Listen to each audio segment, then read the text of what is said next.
Mga bagay na natutunan ko sa buhay. I already made some kind of content na ganito last 2 years ago. That's 2023 and today is 2025 na already. Napakabilis ng panahon. And I think much better na gumawa ng updated version ng ganitong klaseng content. So yeah, dahil ngayon ako ay 17 years old na, ginawa ko yun nung 15 years old pa lang ako. So more likely, it's been 2 years na talaga. So let's start. The first thing that I've learned this year is maging realistic ka. Minsan we set our expectation too high. Tapos we get disappointed when things didn't go as planned. Which is that's okay. Ang pagiging realistic kasi minsan accepting the situation as it is. Just go with the flow. Like it is what it is. Wala tayong magagawa kung di nangyari. Ganun talaga eh.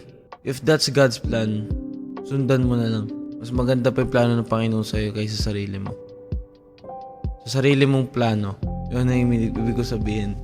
Pangalawa ay, rejection isn't the end.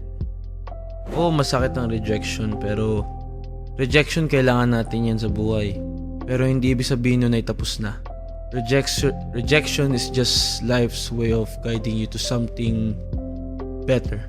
Ang no na yun, baka mag-lead pa sa yes na mas worth it dun. Pangatlo, time doesn't wait for anyone. Mabilis ang oras. Time is always ticking. Kahit anong gawin mo. Huwag mong antayin yung perfect moment kasi hindi yun darating. Ang perfect time is now. So start doing it. Lalo na ngayon, pag nandito ka na sa sitwasyon ng buhay, I'm not being dramatic, okay? Pero I'm just saying kung ano man talaga ang totoo, no? Kailangan na talaga natin malaman kung ano ba talaga ng purpose ng buhay natin. Sa totoo lang, kung mas maagang pang isipin, mas maganda eh. Pero kung isipin mo yung future mo, kung ano yung purpose mo, kung tatanungin yung sarili mo, kung 20 years old mo pa tatanungin yung sarili mo, late ka na.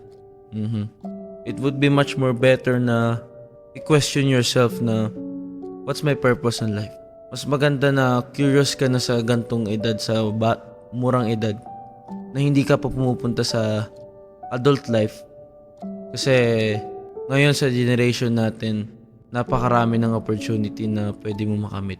So dapat palagi natin pinag-iisipan kung ano dapat ang gusto natin sa future. And of course, yung pipiliin mo yung gusto mo. Kaya kumilos ka na.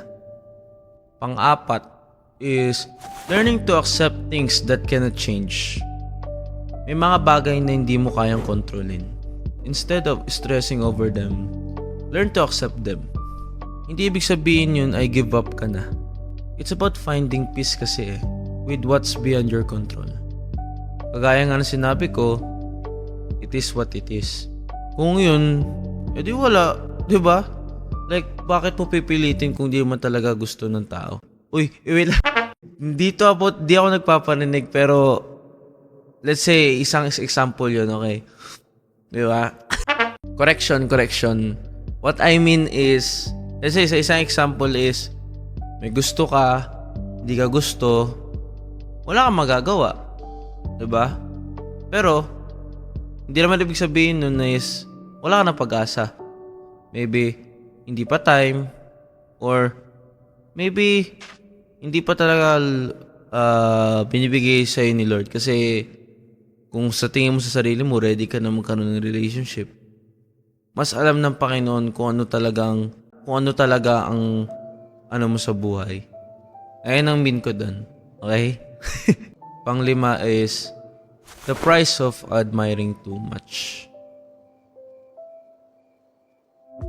Admiring someone is fine. Namomotivate ka, nagagandaan ka. There's nothing wrong sa pag-admire ng isang taong gusto mo. Pero kung sobra na kasi, baka mawalan ka ng focus sa sarili mo. Tandaan, wala namang perfect na tao. And you are enough just as you are. Sometimes, admiring can turn to obsession na kasi. And then, magiging delusional ka. In other words, dilulu. And hindi maganda yun. Wala namang masama mag-admire ng isang tao. Pero kung sumosobra na, mali na yun. Huwag niyong subukan. Pang-anim, Not everything needs to be posted. Hindi lahat na nangyayari sa buhay mo kailangan malaman ng ibang tao or kailangan ma-publish sa public. Or sa madaling salita, hindi dapat lahat is pinopost sa social media. Some moments are meant to be felt as a memorable one or remembered, not posted. It's okay to keep something private. 7. Hindi lahat ng tao mananatili. May mga tao na darating sa buhay mo and then aalis din. Hindi ibig sabihin nun hindi ka nila pinahalagahan. Sometimes, it's just time for them to live or to let them go. Appreciate them habang nandyan sila, nandyan siya, and let go when it's time. Pang 8 is love your loved one. What I mean sa love your loved one is life is really short. Kaya wag mo sayangin yung pagkakataon na ipakita mo yung pagmamahal sa kanila. Wait lang. Nangaano pa ako. Hindi ko maramdaman pa ako. Wait lang. Aray. So, it would be much more better na hanggat maaga pa, like, pakita mo, express mo yung feelings sa mga mahal mo sa buhay and have a quality time. Hindi palagi yung sarili mo lang natupag mo. Number 9. Sa lahat ng sasabihin ko, ito ang pinaka-importante. Okay? Pinaka-importante to. Building a true relationship with God. Yes. A real relationship with God isn't just about nag-attend sa church, nagdarasal. Hindi lang about dun. It's about trusting Him, having faith with Him. Maniwala ka sa Kanya na kontrolado niya ang buhay mo. May ibang tao kasi na naniniwala nga kay God o kay Lord. Pero wala siyang tiwala. Ang ending, nawawala yung faith niya sa Panginoon natin. And allowing His love to guide your life. It's not just a ritual kasi. It's a personal journey. Tandaan mo yun palagi. For me, yun yung mga natutunan ko sa buhay this 2025. Ihalo mo na yung 2024, 2 taon yun. Pero syempre, sa mga natutunan ko is based on my own experience. Pwede nyo ring i-apply sa buhay nyo. And yeah, it's been really a while. Mag-iisang taon nang hindi ako nag-upload ng gantong klaseng content. I always perform. Wala na akong time sa pagkakaroon ng content creation. So yeah, I hope makabalik ulit ako.